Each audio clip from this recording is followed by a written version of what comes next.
Hey everyone, welcome back to my channel.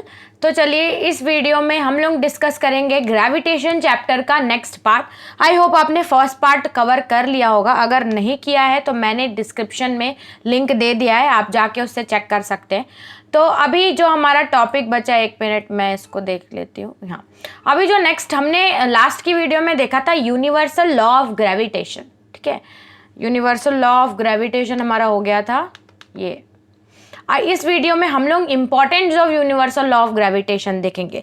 मैं आपको थोड़ा बताती हूँ कि यूनिवर्सल लॉ ऑफ ग्रेविटेशन होता क्या है। वो ये बोलता है कि अगर हम लोग फोर्स लगा रहे हैं, फोर्स हमेशा डायरेक्टली प्रोपोर्शनल रहेगा मास के, मतलब वेट से।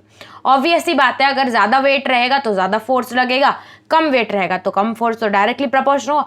और फोर्स हमेशा डिस्टेंस से इन्वर्सली प्रोपोर्शनल रहता है। ये बोलता है हमारा universal law of gravitation. Universally इसको हम लोग एक्सेप्ट करते हैं। ठीक है, अब देखते हैं कि इसके इंपॉर्टेंस कहाँ है। हमारी जो फील्ड ऑफ लाइफ है उसमें कहाँ कहाँ ये लॉ काम करता है, वो कहाँ कहाँ ये इंपॉर्टेंस है इसकी। तो पहला अगर देखें तो force that bind us to earth, जो ऐसा फोर्स है ये हमारा जो हमें अर्थ से जुड़ा रखता है, इसीलिए ये इंपॉर्टेंट है। उसके बाद motion of moon around the अर्थ।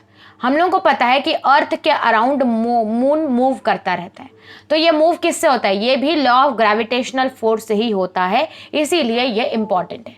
और इंपॉर्टेंस अगर मैं बताऊं आपको तो motion of planet around the sun, जो भी प्लैनेट्स हैं सन के अराउंड मूव करते हैं, वो भी ग्रेविटेशन के कारण ही होता है। That is why gravitation is considered to as an important.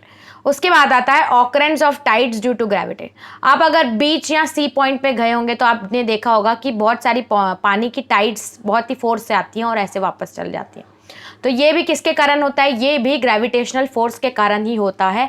तो इसमें बोल सकते हैं कि ये लॉ ऑफ ग्रेविटेशनल फोर्स इसीलिए इम्पॉर्टेंट है बिकॉज ये मूवमेंट किसके? सन की, बाकी प्लैनेट्स के और मून की, अर्थ के। उसके बाद ऑकरेंस ऑफ टाइड इसलिए काम आता है। लास्ट अगर मैं देखूँ तो flow of water in reverse is also, जो वाटर है हमारा रिवर्स में फ्लो करता है, ये भी एक ग्रेविटेशनल फोर्स ही है जो दूसरी तरफ उनको पुल करता है। ग्रेविटेशनल फोर्स अर्थ जो वाटर पे फोर्स लगाता है उससे वो वाटर रिवर में फ्लो करता है। इंपॉर्टेंस ये 5 है, ये 5 आप देख सकते हैं, बहुत ही ईजी है, इनको आप रिवाइज कर सकते हैं। तो यूनिवर्सल लॉ ऑफ ग्रेविटेशन कहाँ कहाँ इंपॉर्टेंट है हमने देख लिया। अब एक और टॉपिक है इसका, वो है हमारा मून से रिलेटेड, कि जो मून का मूवमेंट होता है अराउंड द अर्थ, उससे क्या होता है? एक second. Motion of moon around the अर्थ, इसको सेंट्रीपेटल फोर्स भी बोलते हैं। अब आप लोग बोलोगे सेंट्रीपेटल फोर्स होता क्या होता है? सेंट्रीपेटल फोर्स एक ऐसा फोर्स रहता है जो कि किसी ऑब्जेक्ट को सर्कुलर मोशन में मूव करने में हेल्प करता है और कुछ डिस्टेंस मेंटेन करता है। और सर्कुलर मूवमेंट में अगर कोई फोर्स लग रहा है, उनको घूमने में हेल्प कर रहा है, उस फोर्स को हम लोग सेंट्रीपेटल फोर्स बोलते हैं। ये फोर्स हमारा किस पे अप्लाई होता है? मून पे अप्लाई होता है। जैसे कि हमें पता है कि ये अर्थ है, अर्थ के अराउंड मून घूमता है, तो मून में भी तो सेंट्रीपेटल फोर्स होगा ना, तभी तो वो इतनी डिस्टेंस रख के स्ट्रेट लाइन में नहीं जा रहा, सर्कुलर में क्यों जा रहा है? वाई भाई, आप जाना होगा तो वो आगे भी जा सकता है, वो सर्कुलर में ही क्यों घूम रहा है? क्यों? क्योंकि इसके बीच में सेंट्रीपेटल फोर्स है जो कि बार बार उसको अर्थ के राउंड एंड राउंड घुमाता है। थ्योरेटिकली अगर हम लोग देखें तो लिखा हुआ है the force that keeps a body moving. Force ऐसा जो बॉडी को मूविंग में रखता ही है।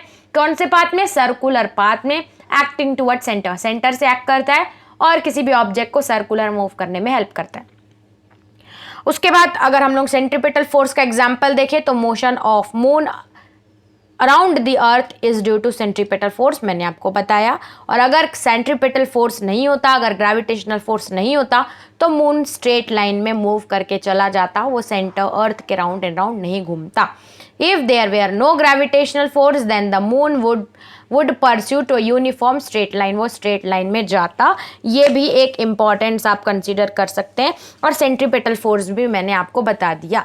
तो इस वीडियो में बस इतना ही रखते हैं। इस वीडियो को आप, इसके टॉपिक जो मैंने पढ़ाए हैं आप बुक से देख के रीड करो, रिवाइज करो। नेक्स्ट टॉपिक में हम लोग आगे का इस चैप्टर का डिस्कस करेंगे। अगर आपको वीडियो पसंद आई हो तो don't forget to subscribe the channel. मिलते हैं नेक्स्ट वीडियो में, तब तक के लिए थैंक्स फॉर वॉचिंग।